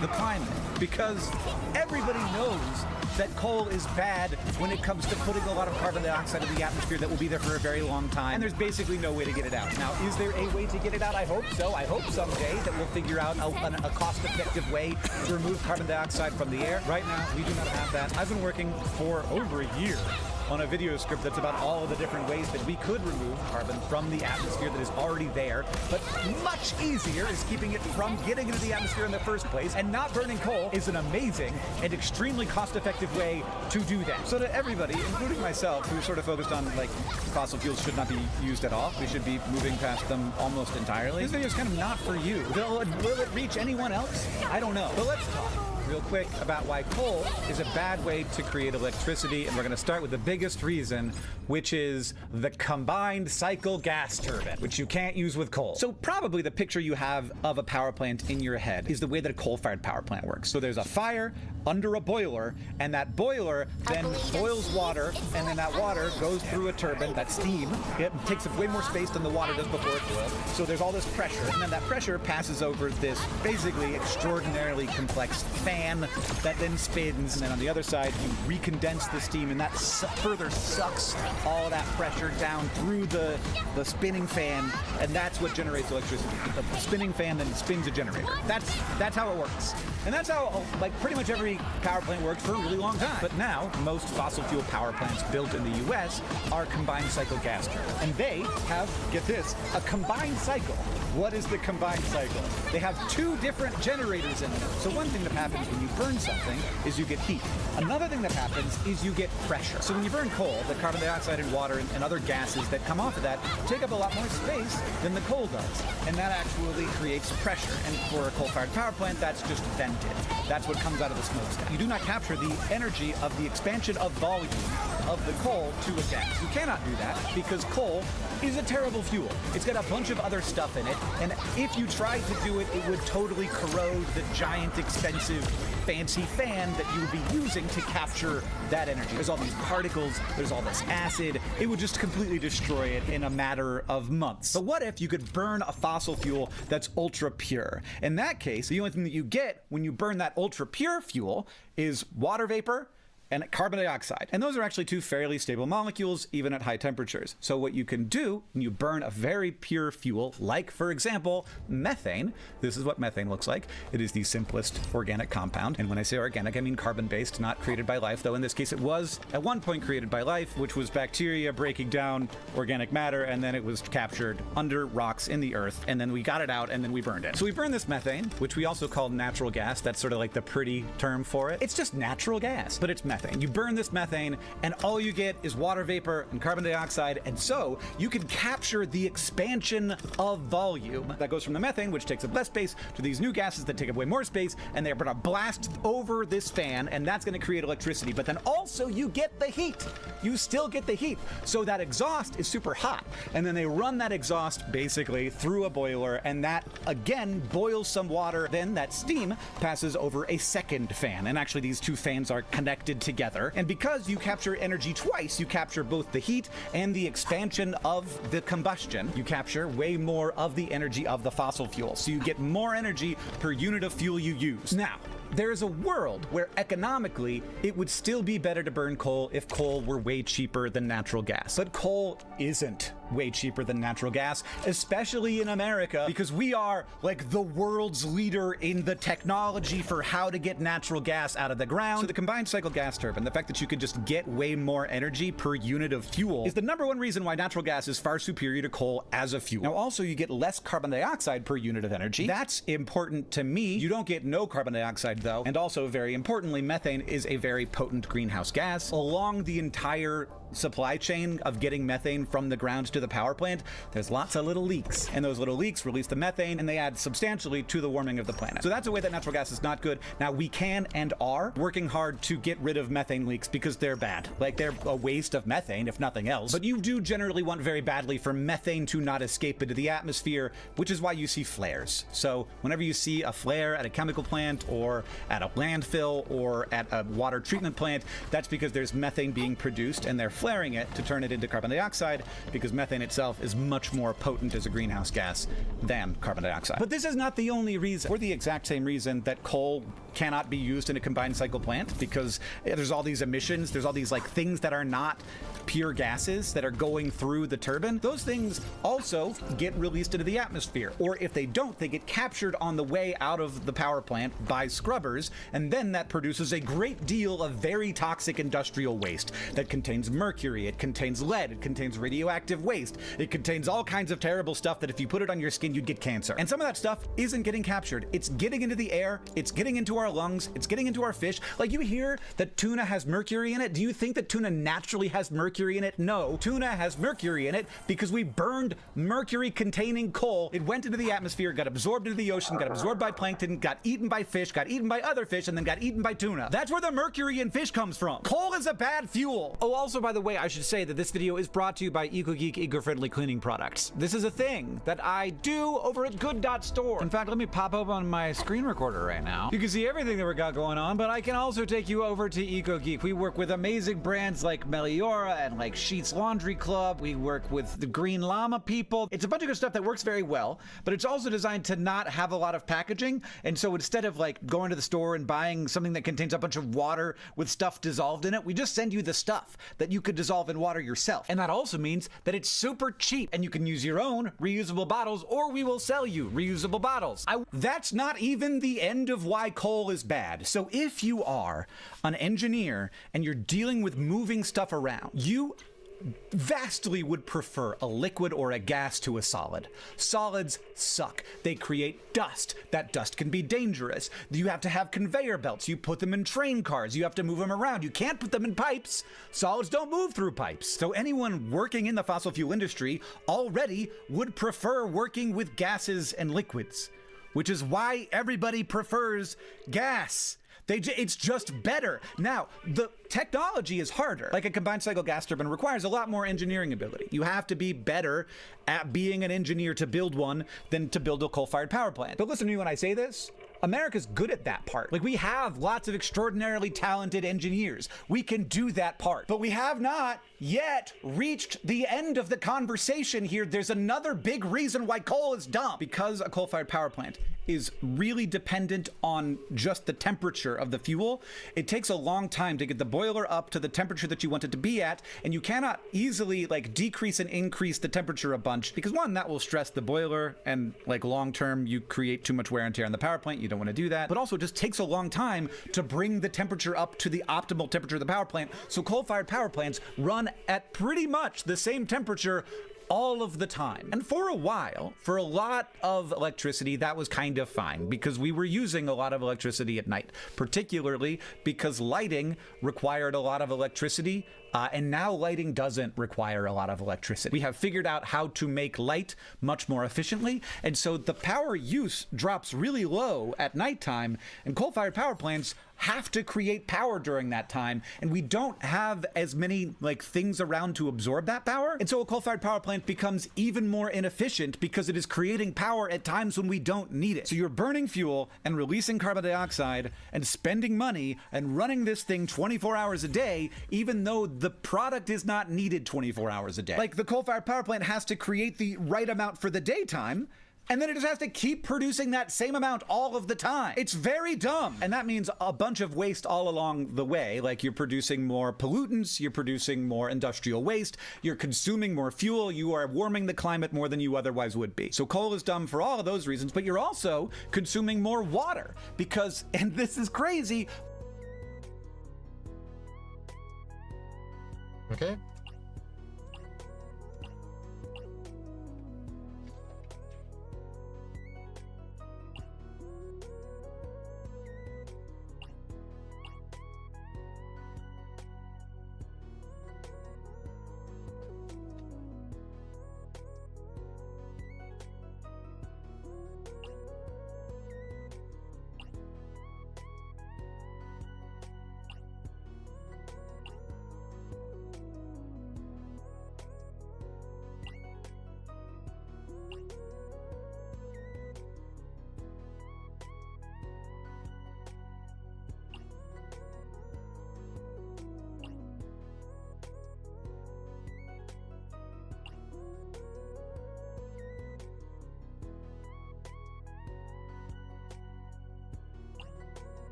Wait.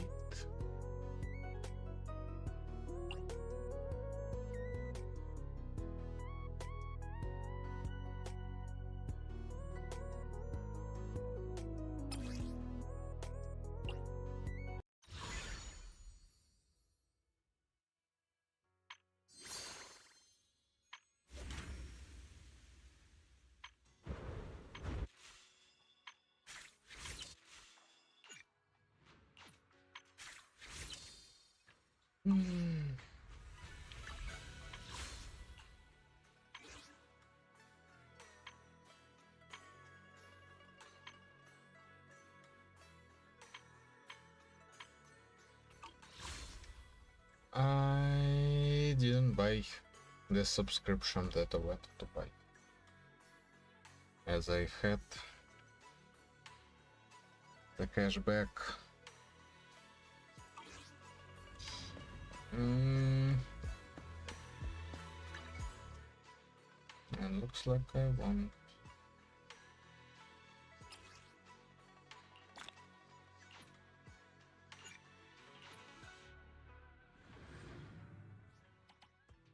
Have the appropriate amount.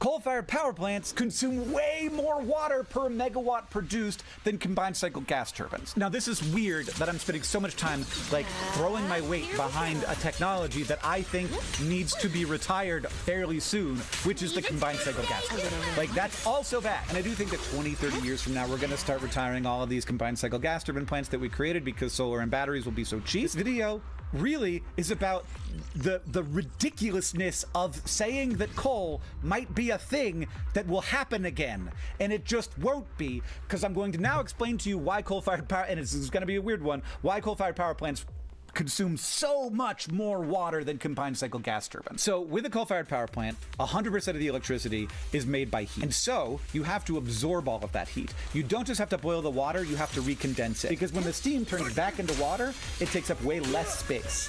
And so on one side, you're making it take up way more space, and that's pushing it through the turbine. On the other side, you're making it take up way less space, and that's sucking it through the turbine. And some people say turbine, and that's fine. I was earlier saying fan, because at least we all know what a fan is, and it's not sometimes pronounced fin. And so all of the power from the coal-fired power plant relies on you being able to recondense that steam. And what that requires is pulling a lot of water out of lakes and rivers and the ocean and evaporating it. And when it comes to the ocean, you might think this isn't that big of a deal. And kind of it isn't. Like, that water isn't going to like go downstream and be maybe used in homes or in agriculture. But there are like environmental concerns. When you evaporate a bunch of water to cool down steam, you end up with ultra saline water, lots of salt. If you dump that back in the ocean, that's gonna create areas where not as many things can live. Fisheries don't like that. People don't like that.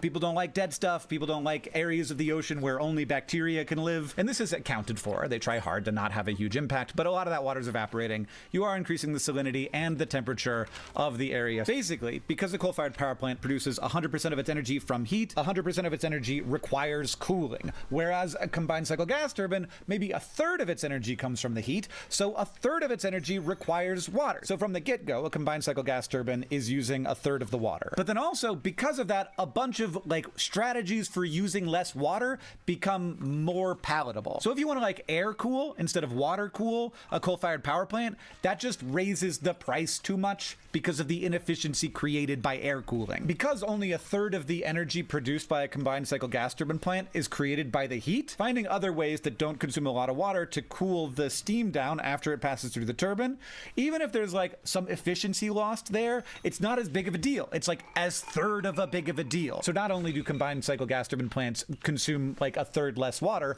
oftentimes they consume like a fifth or a tenth as much water because they can cool down the steam in ways that don't require water at all. So you can build them in places that aren't right on a river or right on a lake or right on the ocean. This is a weird thing to be talking about because everybody in the fossil fuel industry understands that combined cycle gas turbine is just a way better technology than coal-fired power plants. Everybody knows that. Nobody talks about this on the left because it sounds like now I'm in favor of burning methane, which I'm not. I think we should never build another gas turbine plant ever again. But I know that we will never build another coal-fired power plant again because the technology sucks. It's bad. I've just explained to you a bunch of reasons why it's bad, but I shouldn't need to. It's like explaining to you why you shouldn't hit your hand with a hammer by talking about like the tensile strength of bones and how your neurons work. No, we don't need to have that conversation. It's obviously bad to hit your hand with a hammer. It's obviously bad to keep coal-fired power plants operational. It's obviously bad to build a new one, which is why we're never going to build another new one and haven't since 2013. This is obvious. There is only one way you could be in favor of coal as a technology, and it is because you have been forced by cable news and internet discourse to think that anything that was different than the way things were done in 1985 is woke. Being pro-coal in 2025 is only possible if the government is run by discourse. To me, this is one of the clearest examples of the fact that we are currently living in a discourseocracy. It really does feel like this country right now, and I'm not saying that this is even partisan. Like, if you are a critic of the left, and I'm not, and so I don't see this as easily, but I'm sure you see lots of ways that this is also true of leaders on the left. We need very desperately to have policies that have some amount of allegiance to the truth rather than allegiance to the discourse. And I just think we have completely lost the plot. Truth exists. It exists. It's a real thing. Expertise exists. It's a real thing. There are people who run power plants. There are people who build grids. The power just keeps being on. And that's amazing. And there's so much bad leadership going on that does not recognize that at all. That can imagine nothing except through the lens of zero-sum conflict, where not just every choice, but every belief has to be about hurting your enemies. And if it requires you to believe something absolutely ludicrous and completely unsupportable in order to go after your enemies, that's obviously what you should do. And the fact is, this is the thing that I have to accept, it works. And so I have to understand that it works, and I have to appreciate the salience here. I have to appreciate there is something that is landing about this for people. And so it is worth saying, coal is a dumb technology. It's dumb in the way that incandescent light bulbs were dumb technology. You just pass a bunch of current through a wire and it gets so hot that it glows. That's dumb. Now, it was a lot better than burning whale oil, which was an even dumber technology, but now we have less dumb technology. And now I'm lit by lights where I can change the color temperature on a slider on my computer. That's not something that incandescent lights could do. Like, you didn't even know I was doing that. I got a light over here too. I got this boy, you can change colors with a touch of a finger. I can have it be white light, I can have it be red. Man, it's almost like that's a less dumb technology, and we should be using, I don't know, get this, better technologies! Let's play connections. Hero, butterfly, felt, fancy, glitter, fantasy, star, media, daydream, worker, principal, pom-pom, security, lead, or lead, pipe cleaner, illusion. Fancy and fantasy, that's is a kind of an unusual definition of fancy, but a fancy, like a flight of fancy, which is like a fantasy, which is like an illusion, which is like a daydream, maybe? Illusion is not quite like those. Those things are all like things that you know are fake, whereas an illusion tends to be something that you don't realize is fake. And you're like, that was an illusion. Not like, I'm currently having an illusion. That feels like a group, maybe. I don't see another one in there. Got worker. We've got lead or lead. Lead, lead. We got media, we got pom-pom, we got star, we got hero, and we got star, and we got lead. So that's like the main person, the one in charge. Who else? The principal. That's also a person who's like the one, like the main person. That's what principal means. It means the main person. And that's how you end up with like the principal of the school. And also the principal of a loan? I don't actually know how that fits in there. It's really cruel of English to have created these two words and have them be spelled differently. Like, just have them be spelled the same. I'm sorry. And honestly, affect and effect also. Just have it be one way, have them mean all the things. You can mean more things, but that also seems like a thing to me. And then we got, what do we got left? And then we have security, media, worker.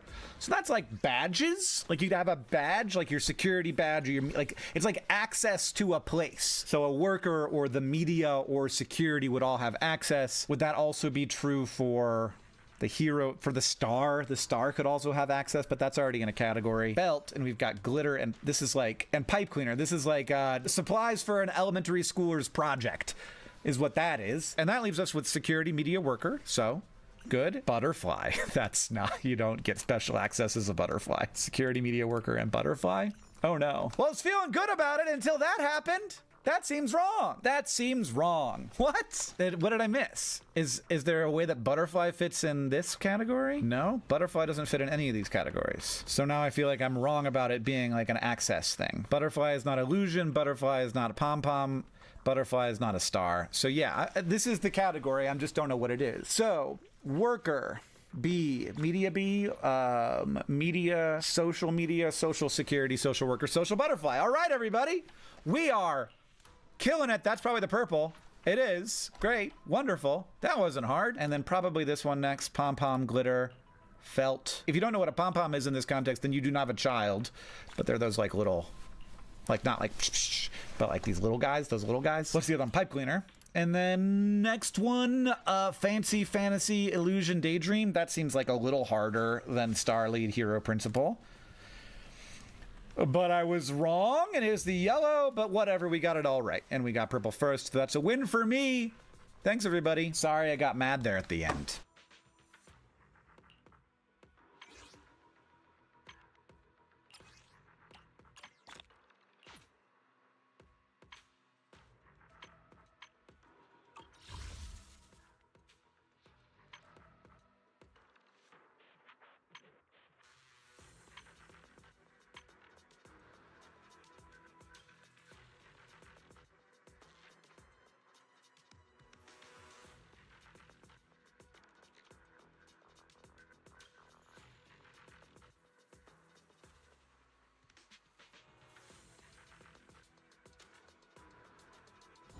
You know, when I look at a rainbow, I always think, I wonder if it's possible to recombine that back into white light. Sorry, why am I here? They just like you being in videos. Well, I like you in the last one. I don't know, just... Obviously, I'm not talking about...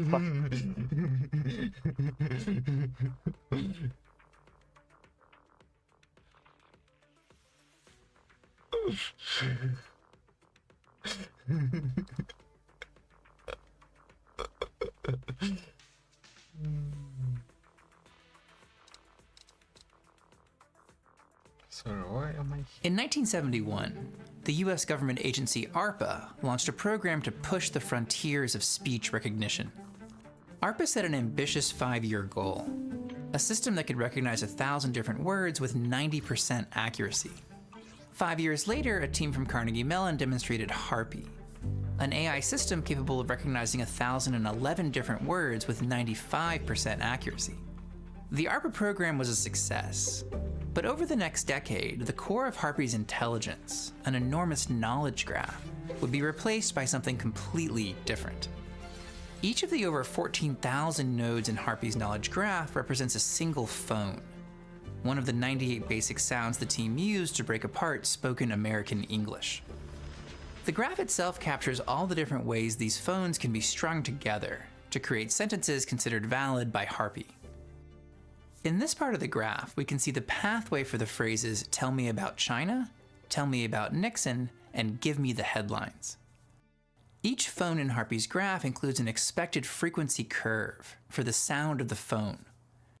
These curves are tuned for the current speaker. As audio comes in, for example, if I say "tell me about China," a signal processing algorithm chops the waveform into blocks, and the frequency content of each block is computed. From here, the frequency content of our first block is compared to the phones at the start of our graph, G in give and T in tell. T is a better match, so we progress down this part of the tree. We then move to the second block in our waveform. This is the L in tell, and find its closest match. Block by block, we progress through our knowledge graph, using a frequency matching score to guide our search, resulting in a final sentence.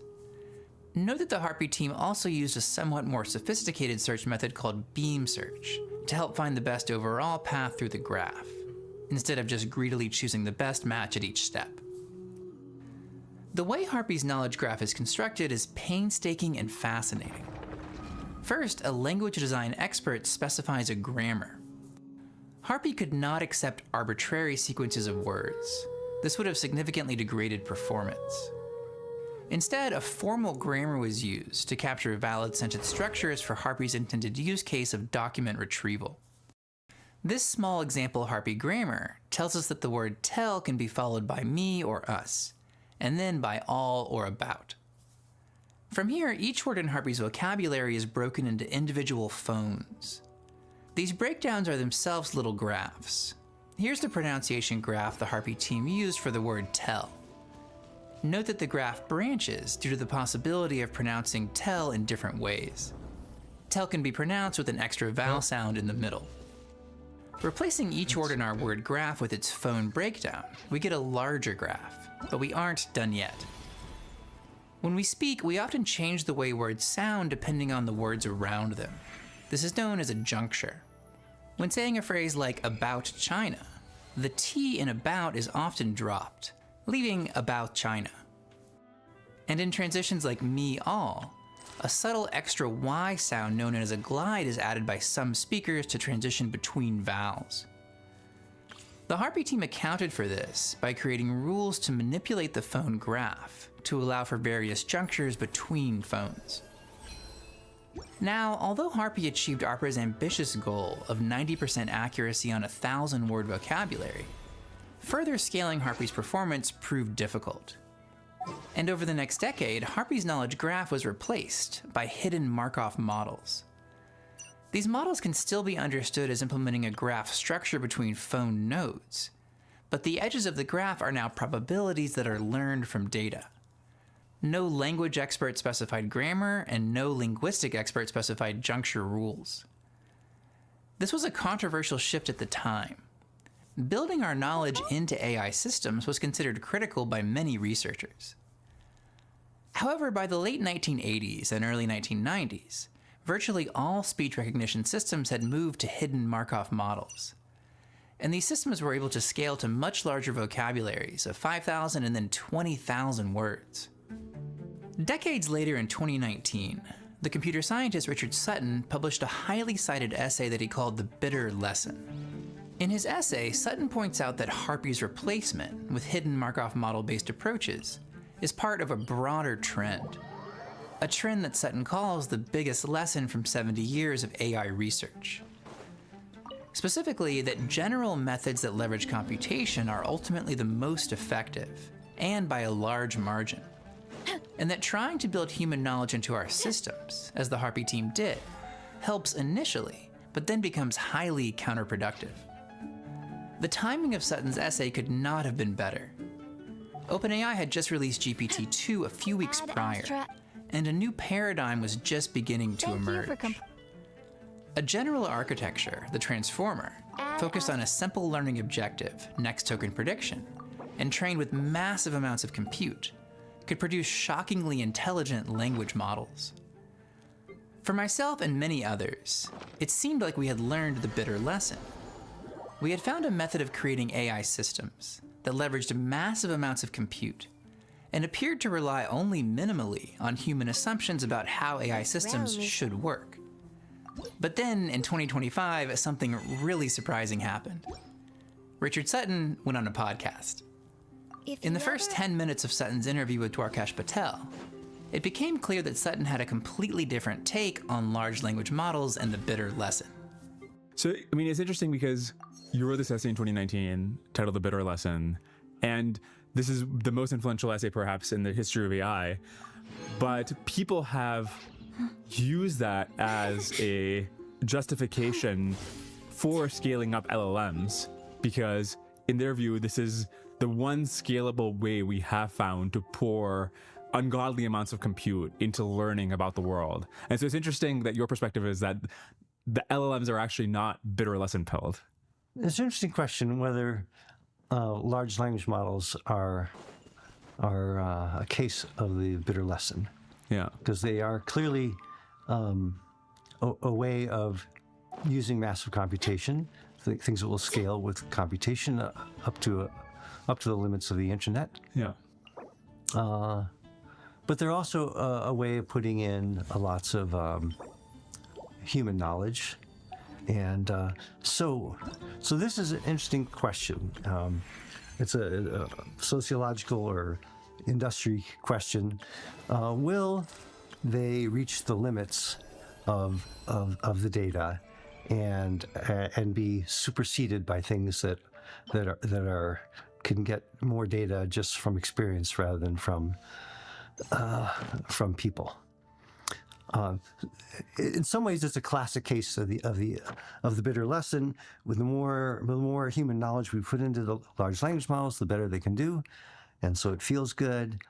And yet, I in particular expect there to be systems that can learn from experience and which could well perform much better and be much more scalable. In which case, it will be another instance of the bitter lesson that the things that used human knowledge were eventually superseded by things that just trained from experience and computation. This is such a remarkable moment. Sutton is basically telling us that much of the field has interpreted his essay in exactly the wrong way. That large language models are an example of the bitter lesson, but a negative example. One that, like Harpy, relies far too much on human knowledge, since LLMs are trained on human-generated text. So is Sutton right? Will LLMs hit a performance barrier due to their reliance on human knowledge, and need to be replaced with very different types of AI systems? Sutton ends the bitter lesson with these lines. We want AI agents that can discover like we can, not which contain what we have discovered. Building in our discoveries only makes it harder to see how the discovering process can be done. So what would an AI system look like that can discover like we can? The primary way large language models are trained today is through supervised learning. Given some training text, for example the first line of Harry Potter, the text is broken into little pieces known as tokens, and the model is trained to predict the next token, given all the tokens that come before. So given the input Mr. and Mrs. Dursley of, the model is trained to predict the token for the word number. And given the input Mr. and Mrs. Dursley of number, the model is trained. Alright. Looks like this is it for today. Thank goodness. That's going to be it for the stream. Good luck, fun, thanks for watching. No, yeah. This thing. Obviously.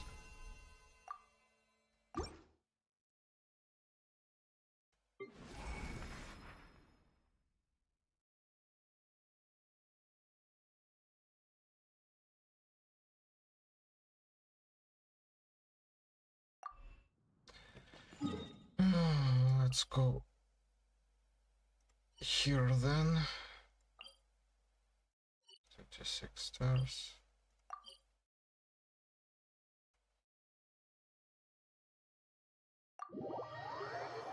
To predict the token for the word for, and so on. Token by token, we're teaching the model what to say. And Sutton's criticism here is that, like Harpy, this process relies too much on human knowledge, since we're training our model to imitate humans. So how else might we train AI systems? Sutton is generally known as the father of reinforcement learning. One of the most compelling modern examples of AI systems trained using reinforcement learning instead of supervised learning are Google DeepMind's AlphaGo and AlphaGo Zero agents. Now, AlphaGo and AlphaGo Zero are game-playing agents, not large language models. But there are some really interesting parallels here. Now, before we see exactly how reinforcement learning allows us to push beyond the limits of human knowledge, if you're someone who's obsessed with this stuff and looking for your next career move, check out this video's sponsor, Tufa Labs. Tufa Labs recently won the ARC AGI 3 preview competition, where AI agents must learn to play and win completely novel games that the agent's developers have never seen before. Tufa Labs is an independent AI lab based in Zurich, and puts out really interesting research on the frontiers of LLMs and reinforcement learning. In this recent paper, the team achieved very impressive performance on the MIT Integration B challenge by creating a self-improvement loop, where an LLM creates its own math practice problems and learns to solve them via reinforcement learning. Tufa Labs is serious about compute and is currently expanding their infrastructure with 2 NVIDIA NVL72 GB300 racks, which is a significant amount of compute given the relatively small team size. Tufa Labs is fully self-funded by applying ML to quantitative finance. This funding structure is similar to DeepSeek's. If this sounds interesting, you can apply at tufalabs.ai/join. Now back to the bitter lesson.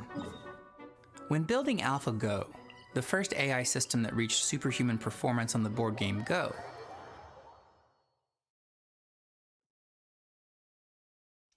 Alright, that's going to be the first stream. Good luck, fun, thanks for watching.